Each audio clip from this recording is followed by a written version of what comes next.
بسم الله الرحمن الرحيم لقد من الله على المؤمنين إذ بعث فيهم رسولا من أنفسهم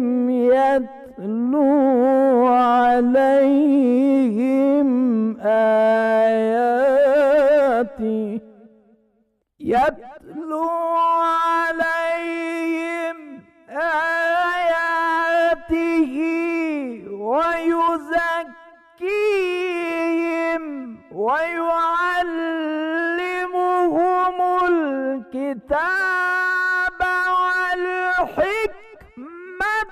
وإن كانوا من قبل لفي ضلال مبين.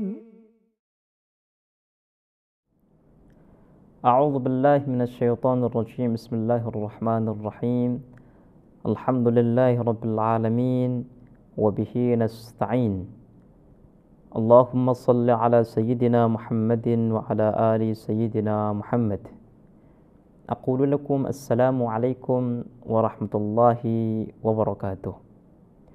Para pemirsa dan pendengar yang dirahmati oleh Allah Subhanahu wa taala, marilah senantiasa kita bersyukur atas segala nikmat yang Allah berikan kepada kita. Marilah kita selalu menyampaikan salam cinta kita, salam rindu kita kepada junjungan kita, kepada kekasih kita Rasulullah sallallahu alaihi wa alihi wasallam. Para pemirsa dan pendengar yang dirahmati oleh Allah,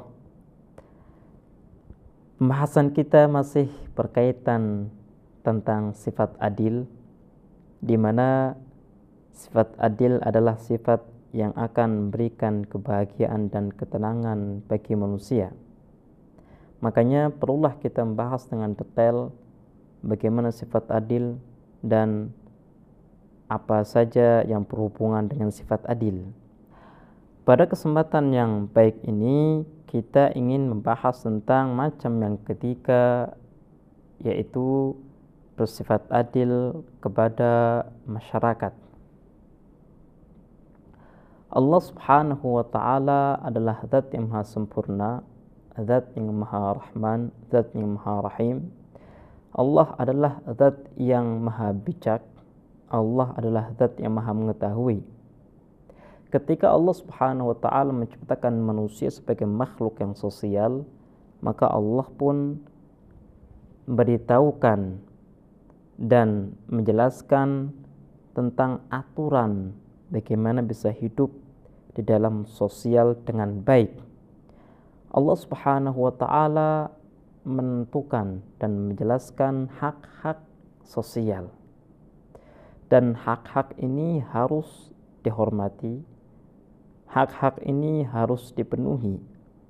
Artinya kalau kita ingin mewujudkan sosial yang ideal, maka kita harus memperhatikan hak-hak sosial. Hak-hak sosial adalah hak-hak yang dimiliki oleh setiap individu yang bersifat sosial. Contoh, dan kita berdampingan dengan tetangga kita, maka kita pun memiliki satu kewajiban untuk menghormati dan menghargai hak tetangga kita. Kita tidak boleh mengganggu mereka. Kita tidak boleh masuk ke dalam urusan pribadi mereka. Kenapa?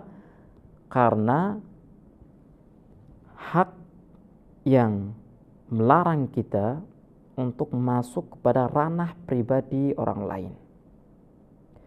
Karena keadilan menuntut kita untuk menghormati setiap hak yang dimiliki oleh individu dalam ranah sosial.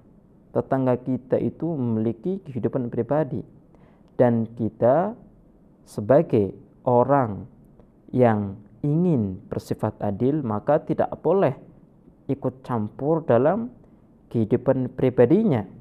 Ini artinya kita menghormati hak tetangga kita. Dan juga kita tidak boleh mencela tetangga kita, tidak boleh menghibah tetangga kita, dan tidak boleh berbuat zalim kepada tetangga kita. Untuk bisa lebih jelasnya, marilah kita mendengarkan bersama-sama tentang nasihat Imam Ali bin Abi Thalib kepada putranya. Beliau mengatakan begini, Ya bunayya, ij'al nafsaka mizanan fima bainaka wa baina ghairika. Wahai anakku, jadikanlah dirimu sebagai barometer antara kamu dan selainmu.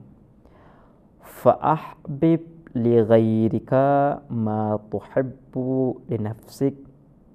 Cintailah sesuatu untuk orang lain yang mana kamu menyukainya. Waqrah lahu ma takrahu lahu. Dan bencilah sesuatu untuk orang lain yang mana kamu membencinya.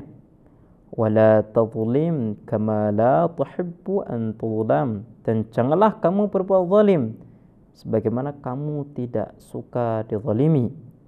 Wa ahsin kama tuhibbu ay yuhsina ilaik.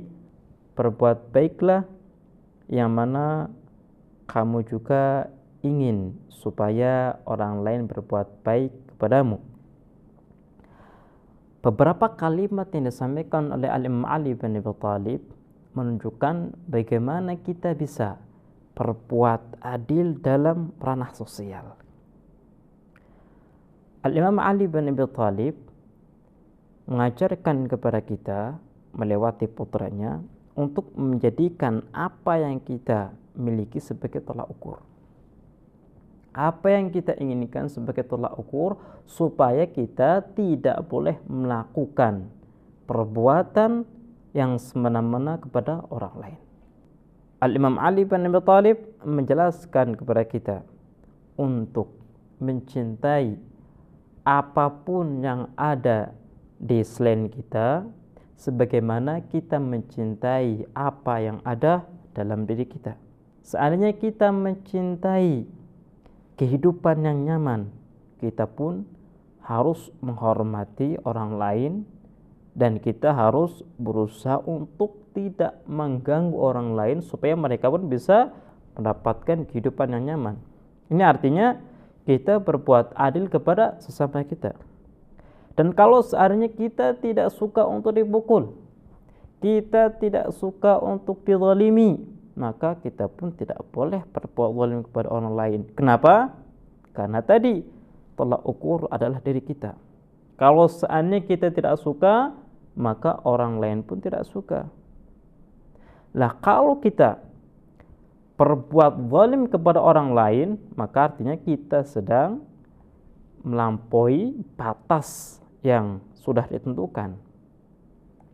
Kita sudah tidak menghargai hak orang lain dan ini sudah bertentangan dengan sifat adil. Makanya Imam Ali bin Abi Thalib sangat cerdas dalam memberikan barometer. Kita dijadikan barometer untuk bisa bersifat adil kepada orang lain. Kalau seandainya kita cinta untuk dihormati, maka kita pun harus menghormati orang lain. Berarti apa? Menghormati orang lain merupakan satu bentuk sifat adil. Kalau kita tidak ingin digunjing, maka kita pun tidak boleh menghibah orang lain. Kenapa?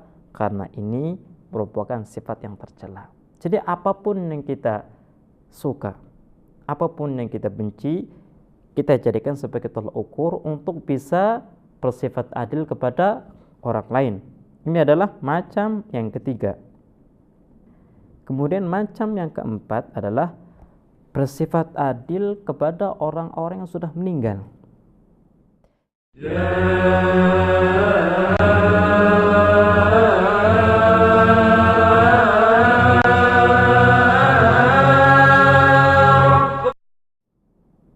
Islam adalah agama yang sempurna. Islam adalah agama yang diturunkan oleh Allah Subhanahu wa taala dengan ajaran yang sangat-sangat sempurna, yang sangat lengkap. Islam tidak hanya mengajarkan kepada kita tentang aturan-aturan yang bersifat individual saja, tapi Islam juga mengajarkan kepada kita bagaimana kita bisa mewujudkan sosial yang ideal. Bagaimana kita bisa membangun hubungan yang harmonis dengan sesama kita. Salah satu bentuk adil yang diajarkan oleh Islam adalah adil kepada orang-orang yang sudah meninggal. Orang-orang yang sudah meninggal itu memiliki sumbangsih kepada kita, memiliki peran yang positif dalam mewujudkan perkembangan kita. Kalau bukan karena orang-orang terdahulu, maka kita pun tidak akan bisa mendapatkan perkembangan seperti ini. Listrik contohnya, ada satu ilmuwan yang menemukan energi listrik, dan sekarang kita bisa menikmati listrik. Artinya tanpa kita memanfaatkan sumbangsih yang diberikan oleh orang-orang terdahulu, maka mustahil kita bisa berkembang. Dan sebagai imbalannya, kita dituntut untuk bisa memberikan sesuatu kepada mereka. Orang yang meninggal artinya dia tidak bisa mengumpulkan bekal supaya bisa hidup dengan baik di dalam akhirat. Karena ketika seseorang sudah masuk ke alam barzakh, maka dia sudah tidak bisa lagi mengumpulkan bekal, dan dia tidak bisa lagi untuk melakukan sesuatu yang bisa menambahkan pahalanya. Ketika orang masuk kepada alam barzakh, artinya pintu taklif itu tertutup. Dia tidak bisa untuk mengumpulkan bekal untuk di akhirat, di alam kubur, di alam barzakh. Makanya perlulah ada pertolongan dari orang yang hidup. Dan disinilah peran Islam dalam memberikan petunjuk kepada manusia supaya mereka bisa bersifat adil kepada mereka, orang-orang yang sudah meninggal. Al-Imam Ja'far Shadiq alaihissalam mengatakan, innal mayyita la yafrah bitarahhum alaih wal istighfar lahu kama yafrahul hayyu bil hadiyati tuhda ilaih. Mayit itu akan senang ketika orang yang masih hidup itu memiliki perhatian kepadanya, memiliki kasih sayang kepadanya. Ketika orang hidup ini memintakan ampun kepada Allah untuknya. Sebagaimana orang hidup ketika diberi hadiah dia senang. Orang mati juga sama. Ketika dia mendapatkan doa dari orang yang hidup, dia pun senang. Karena dengan doa orang hidup, maka orang yang meninggal ini akan mendapatkan rahmat dari Allah Subhanahu wa taala. Jadi ini para pemirsa. Jadi bentuk keadilan yang keempat adalah keadilan kepada orang-orang yang sudah meninggal. Kita harus memberikan sesuatu yang mereka butuhkan, dan sesuatu yang mereka butuhkan adalah doa kita, istighfar kita. Kemudian macam yang kelima adalah keadilan para penguasa. Para penguasa adalah orang-orang yang mereka memiliki peran yang sangat mendasar, peran yang sangat penting dalam mewujudkan kesejahteraan masyarakat, kebahagiaan masyarakat. Dan macam yang kelima ini adalah suatu macam keadilan yang sangat urgen. Dan Allah Subhanahu wa taala menurunkan para nabinya untuk bisa mewujudkan keadilan dalam sosial. Dan ini berhubungan dengan macam yang kelima. Nabi diperintahkan oleh Allah Subhanahu wa taala untuk bisa mewujudkan keadilan dalam sosial, dalam negara. Makanya Rasulullah Shallallahu Alaihi Wasallam ketika memimpin umatnya, beliau bersifat adil. Beliau akan memberikan hak baitul mal kepada orang yang berhak. Dan begitu juga Imam Ali bin Abi Thalib. Beliau tidak memberikan Baitul Mal kepada orang yang tidak berhak meskipun itu adalah keluarganya. Kita berusaha untuk menjalankannya dalam kehidupan kita. Baiklah pemirsa, insyaallah kita akan melanjutkan pembahasan tentang sifat adil di kesempatan yang akan datang. Kita akhiri, wassalamualaikum warahmatullahi wabarakatuh.